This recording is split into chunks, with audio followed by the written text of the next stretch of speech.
Praise the Lord, my dear brothers and sisters. I greet you all in the wonderful, matchless, eternal, everlasting, and soon coming name of our Lord and Savior Jesus Christ.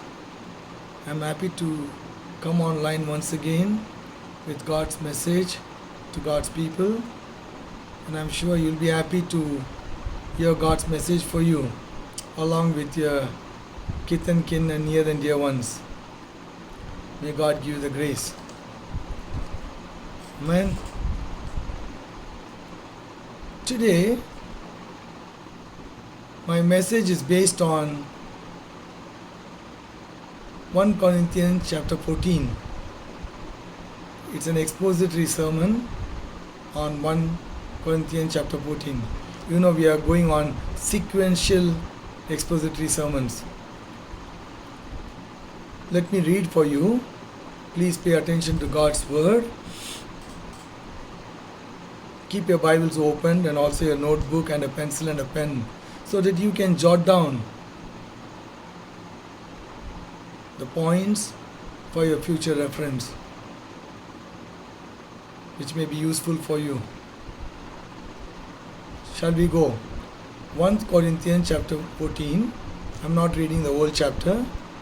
I'll read for you verses 1 to 6, followed by verses 12 to 14, then followed by verses 18 and 19, then verses 22 to 28. Let me read for you. I have taken it from NIV, New International Version. Follow the way of love and eagerly desire spiritual gifts, especially the gifts of prophecy. For anyone who speaks in a tongue does not speak to men, but to God. Indeed, no one understands him. He utters mysteries with his spirit. But everyone who prophesies speaks to men for their strengthening, encouragement, and comfort. He who speaks in a tongue edifies himself, but he who prophesies edifies the church. I would like every one of you to speak in tongues, but I would rather have you prophesy. He who prophesies is greater than one who speaks in tongues, unless he interprets, so that the church may be edified. Now, brothers, if I come to you and speak in tongues, what good will I be to you unless I bring you some revelation or knowledge or prophecy or word of instruction? Verses 12 to 19. 12 to 14. So it is with you, since you are eager to have spiritual gifts, try to excel in gifts that build up the church. For this reason, anyone who speaks in a tongue should pray that he may interpret what he says. For if I pray in a tongue, my spirit prays, but my mind is unfruitful. 18 and 19. I thank God that I speak in tongues more than all of you. But in the church, I would rather speak 5 intelligible words to instruct others than 10,000 words in a tongue. In verses 22 to 28, tongues then are a sign not for believers but for unbelievers. Prophecy, however, is for believers, not for unbelievers. So if the whole church comes together and everyone speaks in tongues, and some who do not understand or some unbelievers come in, will they not say that you are out of your mind? But if an unbeliever or someone who does not understand comes in, while everybody is prophesying, he will be convinced by all that he is a sinner and will be judged by all. And the secrets of his heart will be laid bare. So he will fall down and worship God, exclaiming, God is really among you. What then shall we say, brothers? When you come together, everyone has a hymn or a word of instruction, a revelation, a tongue, or an interpretation. All of this must be done for the strengthening of the church. If anyone speaks in a tongue, two or at the most 3 should speak, one at a time, and someone must interpret. If there is no interpreter, the speaker should keep quiet in the church and speak to himself and God. Shall we pray? Father, we thank you for your word. May your word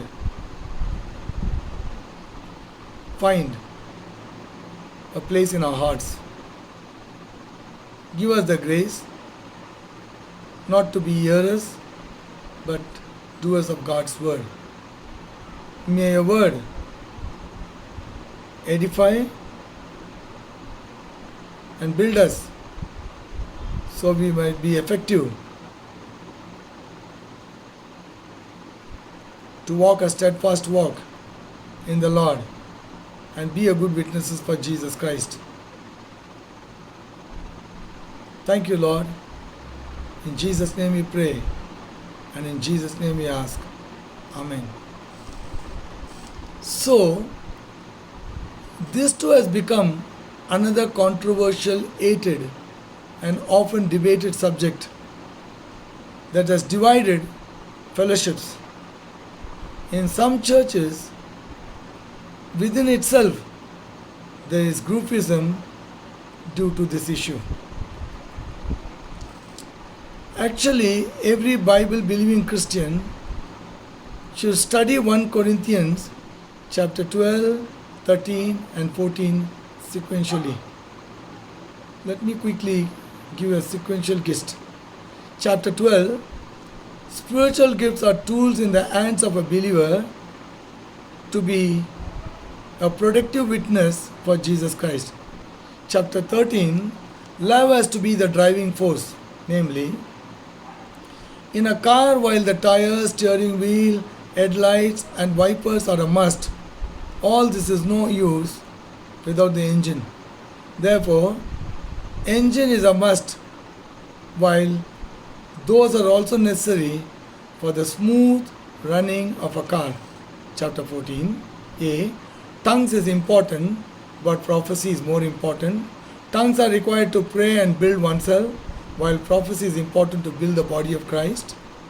B. Therefore, tongues are for personal use only and not in corporate use in a big gathering. However, when used in corporate worship, it has to be coupled with interpretation, without which tongues can be used inaudibly, which means you speak silently and it's between you and God. C.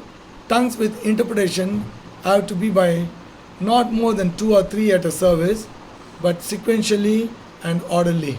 D.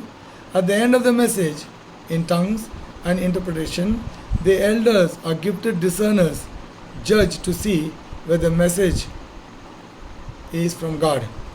Let me give a small illustration from Michael P. Green. One snowy morning at 5 a.m., a missionary candidate rang the bell at a missionary examiner's home. Ushered into the office, he sat 3 hours past his appointment time waiting for the interview. At 8 a.m., a retired missionary appeared and began his questioning. The first question the missionary asked, "Can you spell?"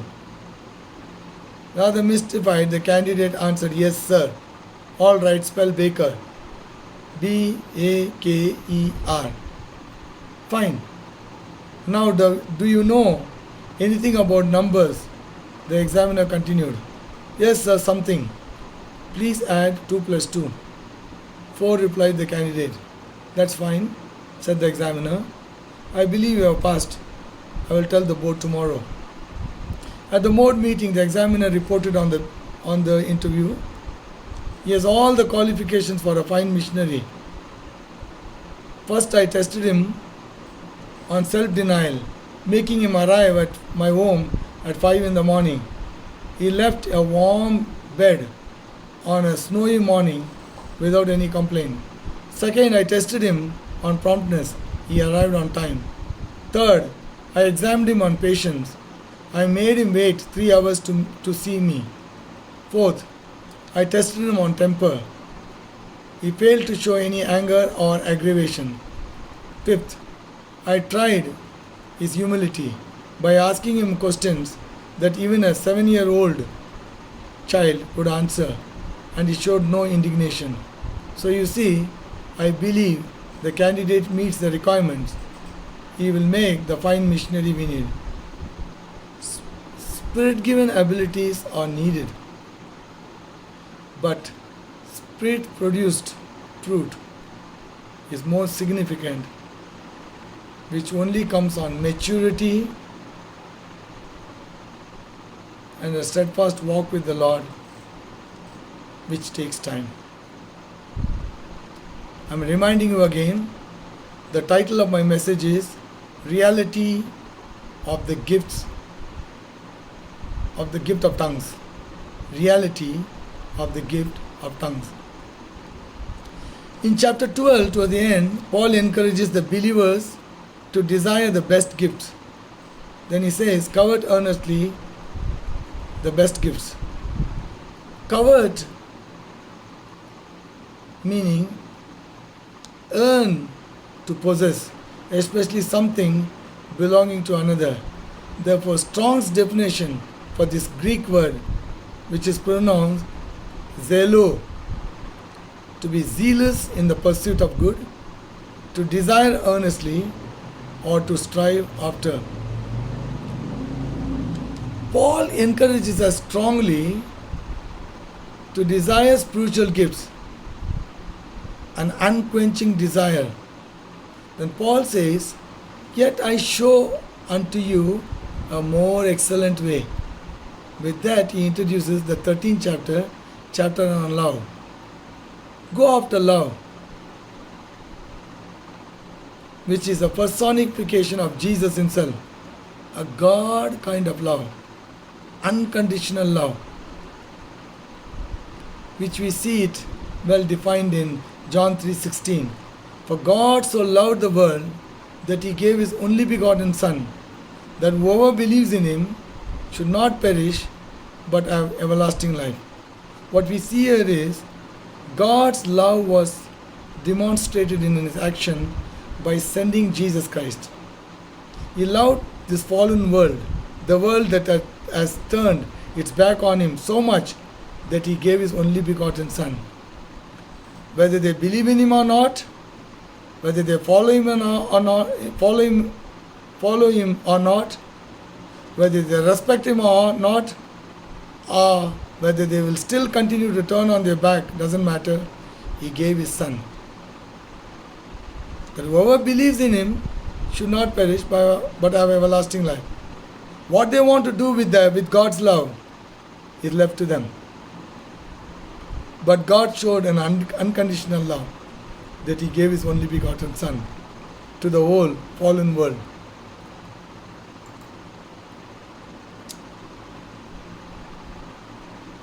God expects that his love through his Son is manifested in all of us. Ultimately, we should become like his Son.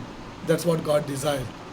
That is the yardstick that he uses to measure us all on that day.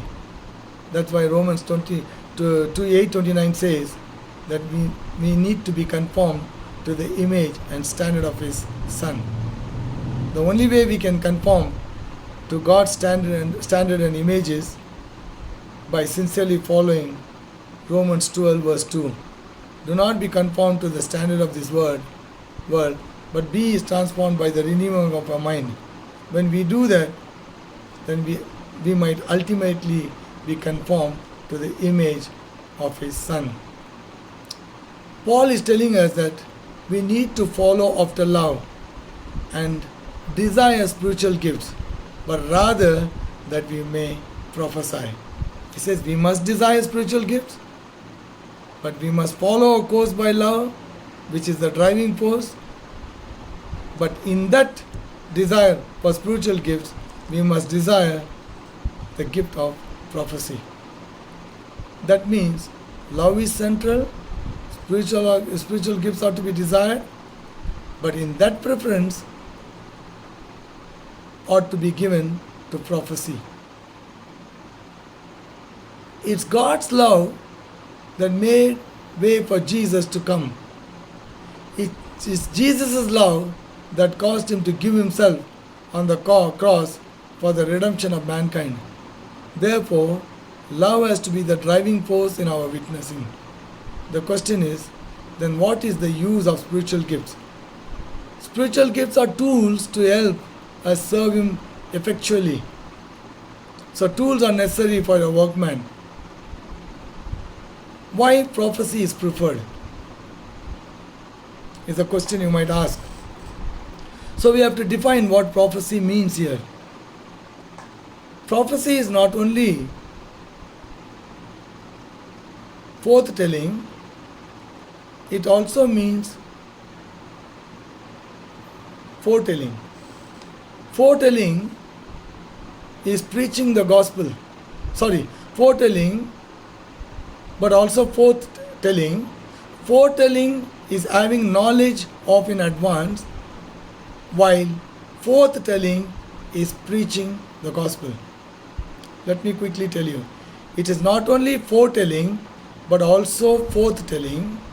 Foretelling is having knowledge of in advance. Forthtelling is preaching the gospel. That's why Revelation 19:10 says, "For the testimony of Jesus is the spirit of prophecy." When you witness for Jesus Christ, that is prophecy, which is forthtelling. Then in our text, verse 2, Paul starts like this: "For he that speaks in an unknown tongue speaks not unto man, but unto God. For no man understands him. However, in the Spirit he speaks mysteries." Followed by verse 4 and 14. "He that speaks in an unknown tongue edifies himself, but he that prophesies edifies the church.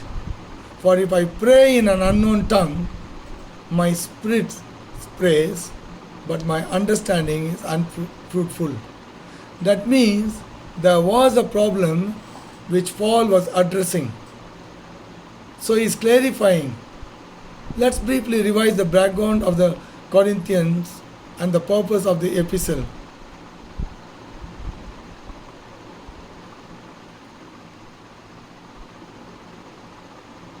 Corinthian church had emerged out of a pagan culture.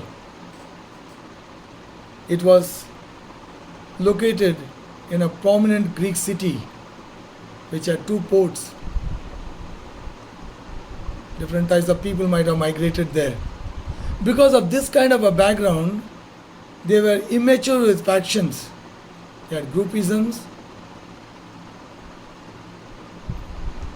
lawsuits. Instead of dealing with any disputes within the church, in the midst of the elders, they were straight away taking them to courts. They had immorality, questionable practices. They abused the Lord's table, a love feast turning into gluttony, leaving little or nothing at all to the others, especially the poor. And they also had issue with spiritual gifts.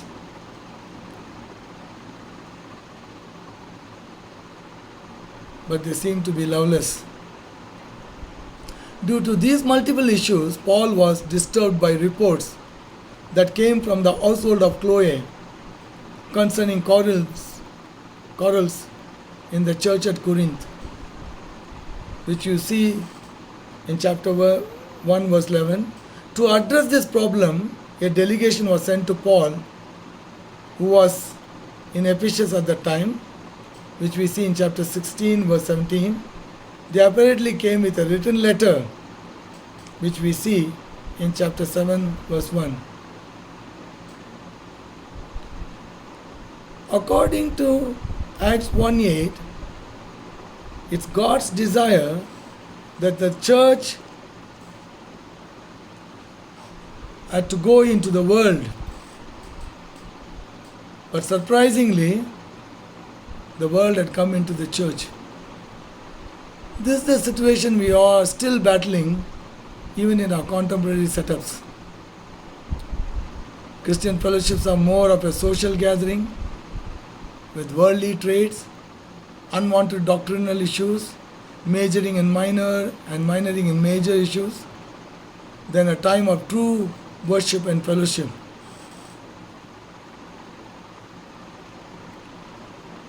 churches should be an example of God's move, but instead it has become move of actions. Though Paul addressed the issue then, yet it doesn't seem to have settled, but somehow slowly flowed into our contemporary Christianity, still creating chaos, because of which we have divisions in such manners that two Christian groups cannot look into each other's eyes and talk, leave alone having fellowship together. So we have to address it so that we have a scriptural background for spiritual maturity. Among the charismatic gifts, the problem seems to be only with the gift of tongues. It seems to have been then and also now. The main issue being stressing on the evidence of one being baptized in the Holy Spirit by the evidence of talking in tongues. They say you must be baptized in the Holy Spirit, which we all agree according to the Bible. But they say the only evidence of anyone being baptized in the Holy Spirit is that that person must talk in tongues. Let's scrutinize biblically the origin of this spiritual gift. While I was the pastor at the Bread of Life Fellowship, where I was a pastor for more than a decade, we had one of our elders, Brother Ravi Chandra Rajadurai. We lovingly called him Brother Ravi. He taught wonderfully on the subject of baptism in the Holy Spirit. I am going to incorporate some of his thoughts in this. Before going into teaching you, in Acts 1, Jesus didn't want his disciples to carry out his great commission without being baptized in the Holy Spirit. So he told them to tarry there until they be endowed with power. He said that because if they go without the Holy Spirit, they would have gone with their own strength and they wouldn't have gone too far. But when they go with the strength of God, they will definitely go much beyond their own strength, and they can accomplish much more greater than what they can accomplish with their own strength, with the strength of God. Therefore, let's see a case study. We will take different experiences that took place in the baptism of the Holy Spirit in the book of Acts. In Acts 2, we see on the day of Pentecost. What it says is, on the day of Pentecost, they were in the upper room praying, and as per the command of Jesus, waiting for the Holy Spirit to come. It says, the Holy Spirit came. How? They heard a sound of a mighty rushing wind, and it came into the room where they were sitting, and it filled the whole room. Then there appeared cloven tongues of fire, which alighted on each one of them, and they began to speak in tongues. And from there they came out into the street. The pilgrims who had come to celebrate the feast of Pentecost in Jerusalem, they heard them. Then they said, "Aren't these Galileans? How come they speak in our own tongues and praise God?" Some who did not understand what they were speaking, they said, "These fellows are drunk, and that's why they are babbling." Peter stood before the crowd and said, "It's only 9 a.m. in the morning. They cannot be drunk by this time." This is what that has happened is according to the prophecy of Joel chapter 2 verses 28 and 29. In the last days I'll pour out my spirit upon all flesh. Your sons and your daughters shall prophesy. Your young men shall see visions, and your old men shall dream dreams. Even upon your maid servants and male servants I'll pour out my spirit, says the Lord.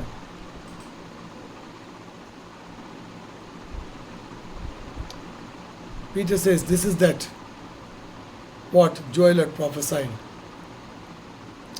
Then we go to Acts 8, in our second case study, what happened in Samaria. Due to persecution, the apostles stayed back, and the remaining believers scattered everywhere. So wherever they went, they did not go to relax and sit down somewhere. They went preaching. Therefore, Philip had gone to Samaria,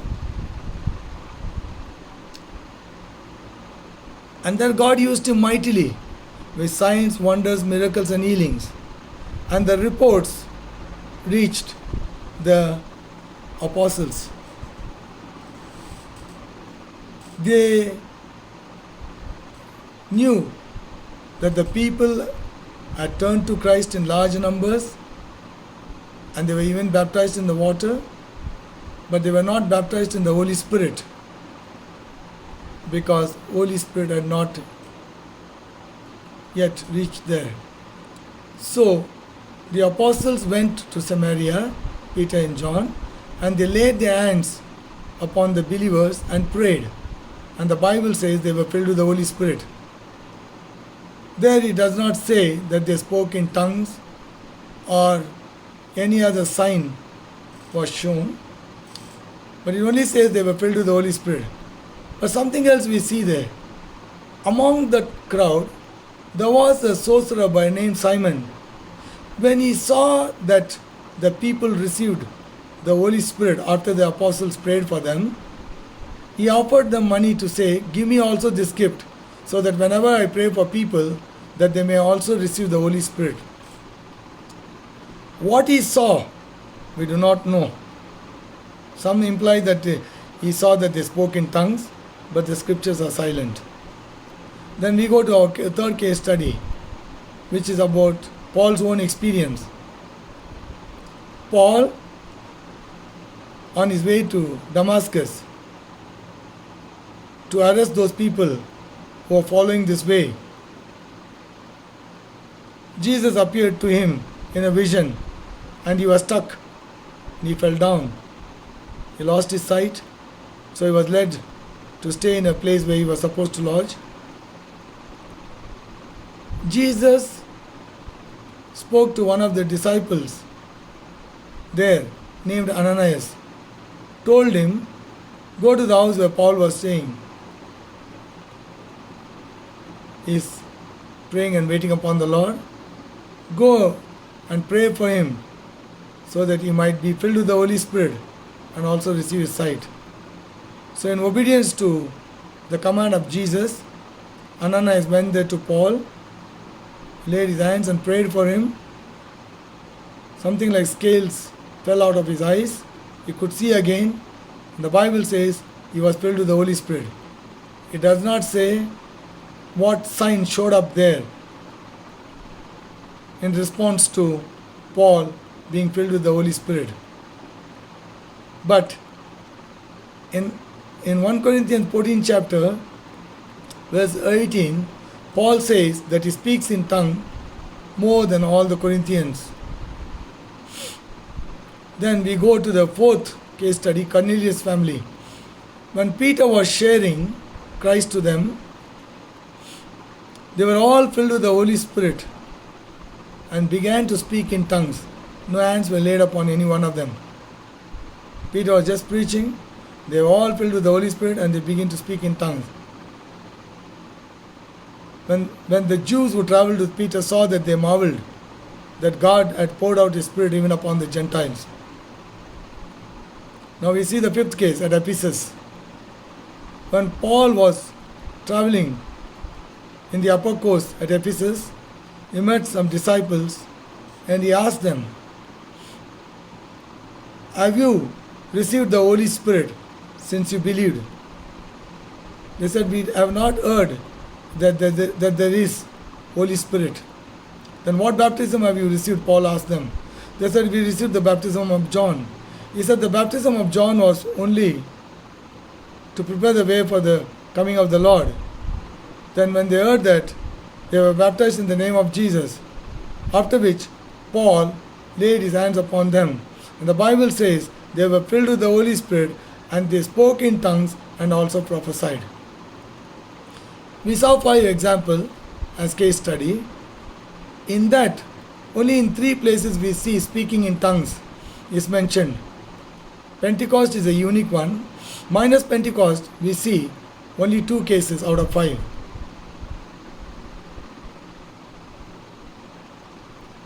In 1 Corinthians 12 chapter, Paul says like this, and God has set some in the church, first apostles, secondarily prophets, thirdly teachers, after that miracles, then gifts of healing, then helps, governments, diversities of tongues. Then he says, are all apostles, are all prophets, are all teachers, are all workers of miracles, have all the gifts of healing, do all speak with tongues, do all interpret, but covet earnestly the best gifts. And yet show I unto you a more excellent way. In chapter 13, Paul speaks about that more excellent way as the way of love. He says, pursue the way of love. In chapter 14, Paul clearly defines the gift of talking in tongues. Now, this talking in tongues has 2 Greek words. One is xenolalia and another one is glossolalia.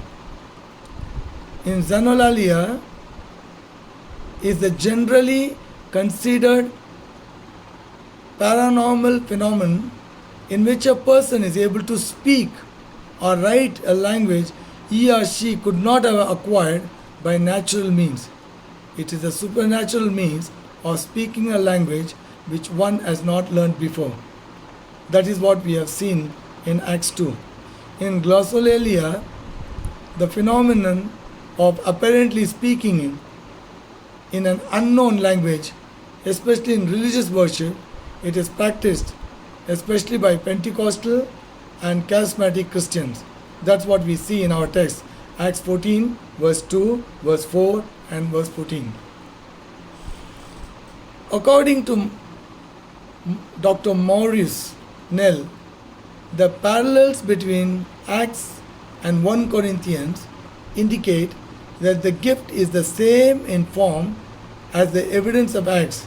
However, the purpose of tongues in 1 Corinthians 12 is a gift used in the church needing interpretation to bring edification.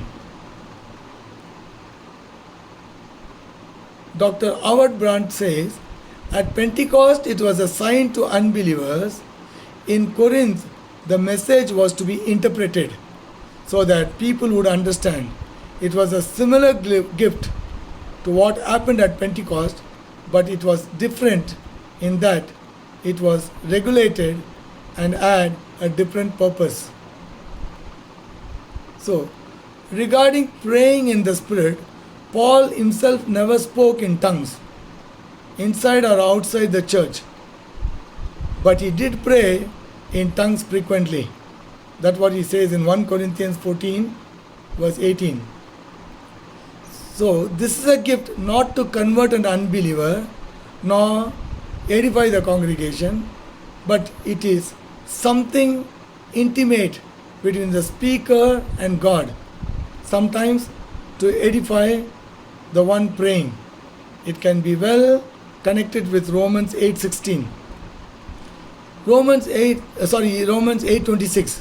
Romans 8:26 and 27 says, likewise the Spirit also helps in our infirmities, for we know not know what we should pray for as we ought, but the Spirit itself makes intercession for us with groanings which cannot be uttered.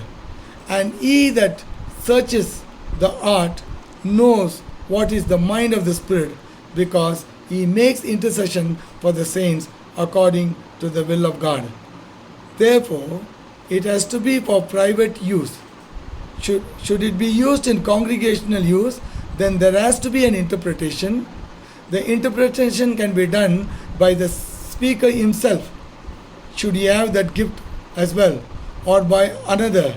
If no interpretation, then the speaker has to stop and not proceed.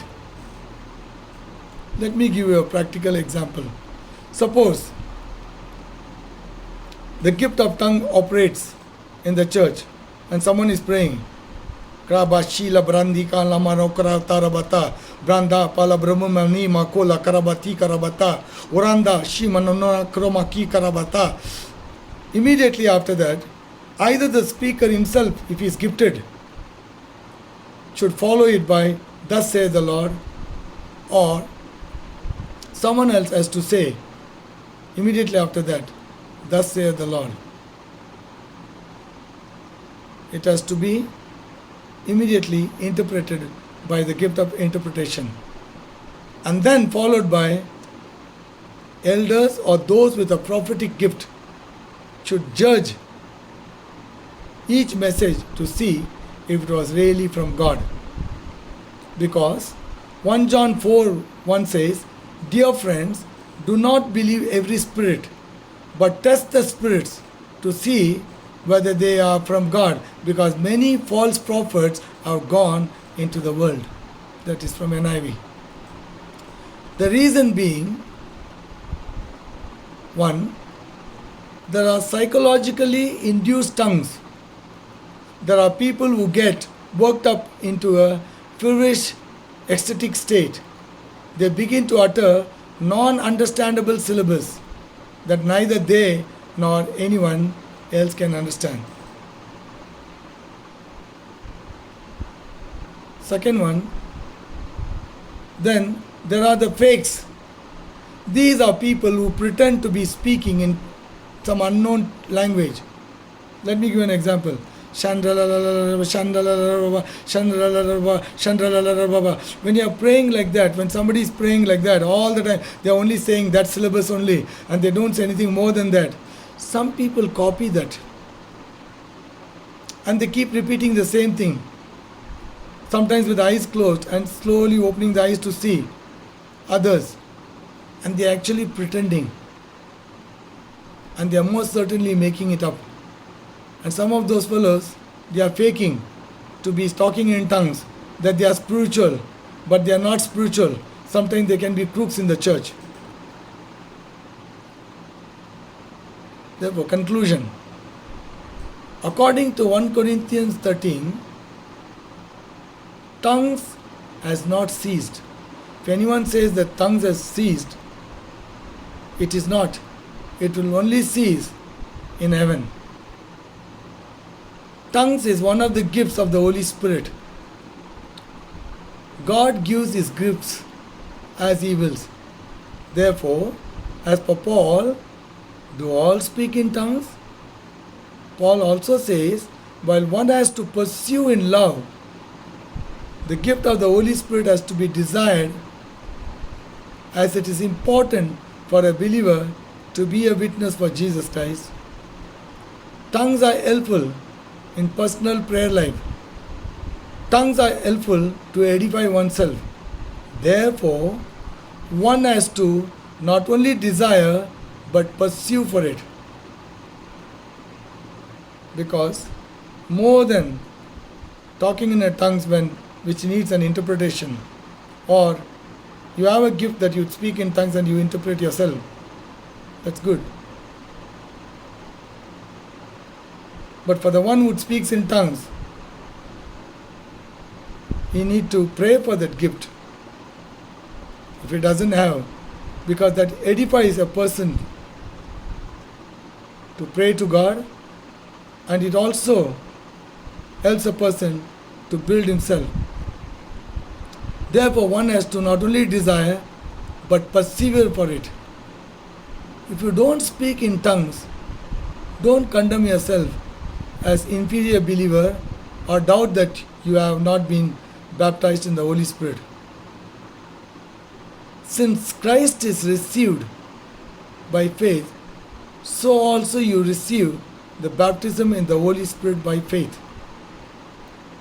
Even if you don't speak in tongues as a sign of having received the Holy Spirit, an inner peace to believe that you have received is enough.